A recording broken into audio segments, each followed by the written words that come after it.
کہ جب کسی کے گھر میں لڑکی پیدا ہوتی، بیٹی پیدا ہوتی، تو شرم سے اس کا سر جھک جاتا. 4 سال تک اپنی بچی کو پالتا پوستا بڑا کرتا، کھلاتا پلاتا، لیکن جب 4 سال کی بچی ہو جاتی تو پھر اپنی بیوی سے کہتا اس کو نہلاؤ دھلاؤ اچھے کپڑے پہناؤ. 4 سال کے بعد اس بچی کو نہلایا جاتا دھلایا جاتا نئے کپڑے پہنائے جاتے. پھر باپ کہتا بیٹی چلو ہم تمہیں میلے میں لے کے جا رہے ہیں.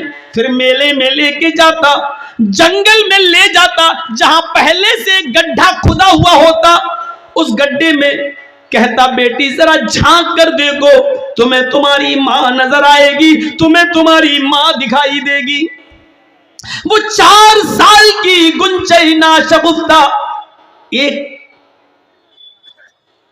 کلی، ایک نابالغ بچی، وہ 4 سال کی ایک چھوٹی سی معصوم بچی اپنا ماں کا نام سنتی تو اس گڈھے میں جھانکتی کہ میری امی ہے، میری ماں ہے. دیکھیں جیسے ہی وہ اس گڈھے میں جھانک کر دیکھتی، وہ قصائی باپ، وہ پاپی باپ، وہ ظالم باپ پیچھے سے اپنی بیٹی کو دھکا دیتا، گڈھے میں گرا دیتا اور زمین کی مٹی کو اس کے اوپر ڈالنا شروع کر دیتا. وہ اپنے ننھے منھے چھوٹے چھوٹے ہاتھوں سے مٹی کو دور کرتی جاتی، لیکن کب تک کرتی؟ اس کو پاٹ دیتا، پورا کا پورا اس 4 سال کی بچی کو گاڑ دیتا. وہ چیختی اور چلاتی رہتی اور اس کی آخری آواز تک یہ ظالم باپ، یہ کرور باپ اسی جگہ پر بیٹھا رہتا.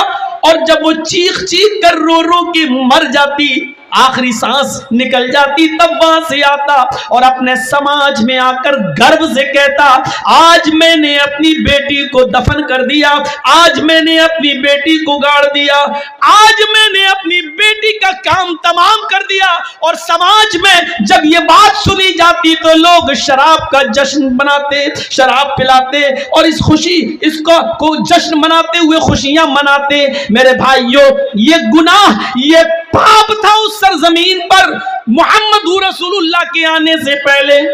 ہمارے یہاں پر بھی لڑکیاں ماری جا رہی ہیں، فرق اتنا ہے کہ وہاں پیدا ہونے کے 4 سال کے بعد مارتے، یہاں مائیں اپنے پیٹوں میں اپنی بچیوں کو مار دیتی.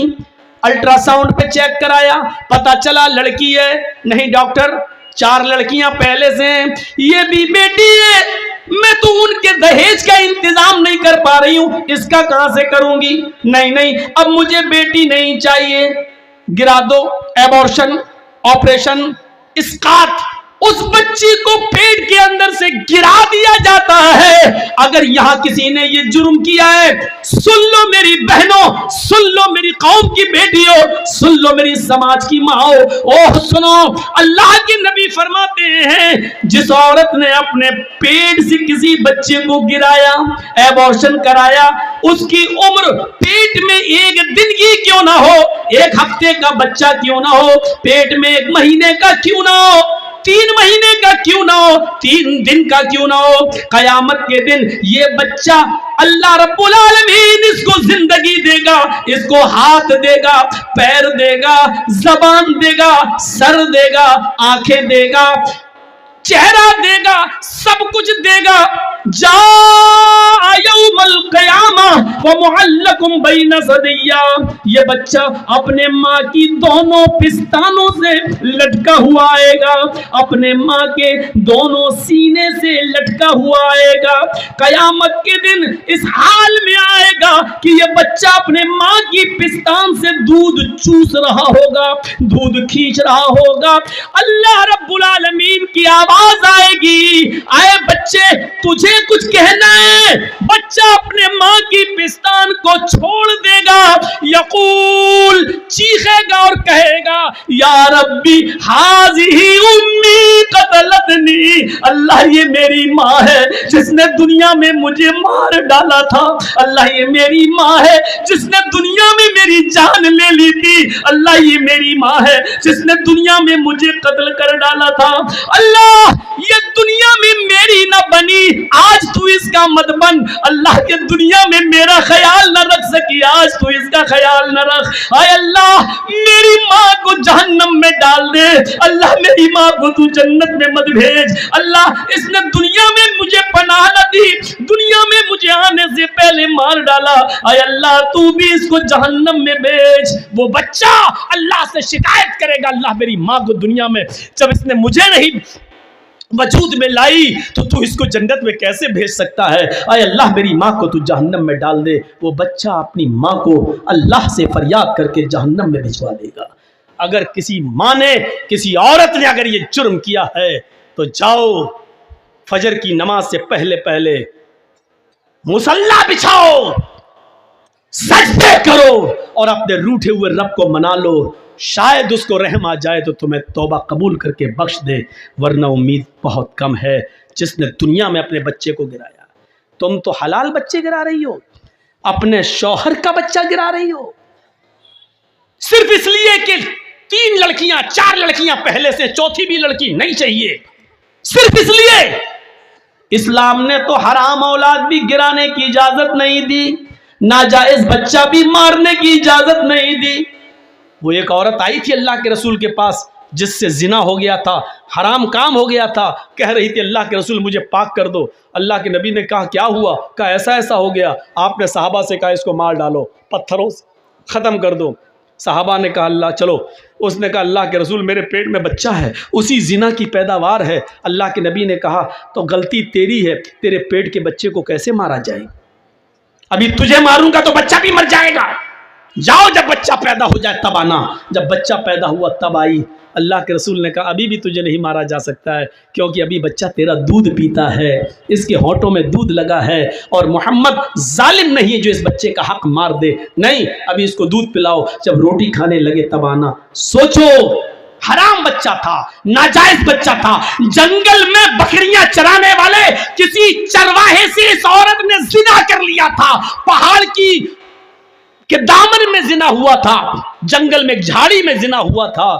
لیکن اللہ کے رسول صلی اللہ علیہ وسلم نے اس ناجائز بچے کو بھی گرانے کی اجازت نہیں دی, جبکہ اس بچے کا باپ اس دنیا میں پتہ نہیں کون ہے, نہ اس نے ایکسیپٹ کیا کہ میرا بچہ ہے, اور آج تک حدیث کی کتابوں میں اس بچے کا باپ کا پتہ نہیں ہے کہ کون ہے. میرے بھائیوں ذرا تصور کرو, اللہ چاہتا تو نبی کو بتا سکتا تھا کہ اس بچے کا باپ فلاں ہے, لیکن اللہ نے بھی نہیں بتایا, اس لیے کہ کسی کا معاملہ چھپا ہے تو چھپا رہنے دو, شاید وہ توبہ کر لے اور اللہ رب العالمین اس کو معاف کر دے. لیکن اگر کسی کو معلوم ہے تو اس کو ننگا کرنے کی ضرورت نہیں ہے. اگر کسی کا عیب چھپا ہے تو اس کو چھپانے کی کوشش کرو, کسی کی برائی چھپی ہے تو چھپاؤ, اس کو اجاگر مت کرو, اس لیے کہ توبہ کے دروازے کھلے ہوئے ہیں. اللہ رب العالمین کب کس کو بخش دے اور کس کو معاف کر دے. میری بہنوں, میری ماں, میری قوم کی بیٹیوں, سنو, جب ناجائز بچے کو گرانے کی اجازت نہیں ہے تو حلال بچہ, جائز بچہ, اس کو کیسے گرایا جا سکتا ہے؟ یہ اندھیرا تھا عرب کی سرزمین پر, یہ گناہ تھے عرب کی سرزمین پر. اگیان ہیتو کرت موہ مدان دیکارم ناشم ودھایم ہی تدودیتے. محمد اس دنیا میں آئیں گے, اندھیرے کو ناش کر دیں گے, اندھیرے کو مٹا دیں گے. آپ اس دنیا میں آئے اور آپ نے اندھیرے کا خاتمہ کیا, آپ نے اس طریقے سے اندھیرے کو مٹایا, پھر عورت کو عزت دی, پھر عورت کو سمان دیا. میری بہنوں, میری قوم کی بیٹیوں, تم کہاں عزت ڈھونڈ رہی ہو؟ اسلام نے تمہیں جو عزت دی, اللہ کی قسم دنیا کے کسی دھرم میں اور مذہب میں وہ عزت نہیں ملے گی. تم کہتی ہو ہمیں اسلام نے پردے کی 4 دیواری میں قید کر دیا ہے, چہرہ تک نہ دکھاؤں, ہاتھ کی ہتھیلیاں بھی نہ کھولوں, پیروں میں بھی ساکس پہنوں, ہاتھوں میں گلیوز پہنوں, پھر ہم ترقی کیسے کریں گے؟ میری بہنوں, تمہاری شکایت اپنی جگہ پر صحیح ہے, لیکن مجھے بتاؤ, ایمانداری کے ساتھ بتاؤ, اس روڈ پر 2 سگی بہنیں جا رہی ہوں, 2 سگی سسٹر جا رہی ہوں, دونوں 1-2 سال کی عمر کا فرق ہو, ایک کی عمر 18 سال ہو, ایک کی عمر 20 سال ہو. ان دونوں سگی بہنوں میں, ان دونوں حقیقی بہنوں میں, ایک برقع اوڑے ہوئے ہو, نقاب لگائے ہوئے ہو, ہاتھوں میں گلیوز پہنے ہوئے ہو, پیروں میں ساکس ہوں,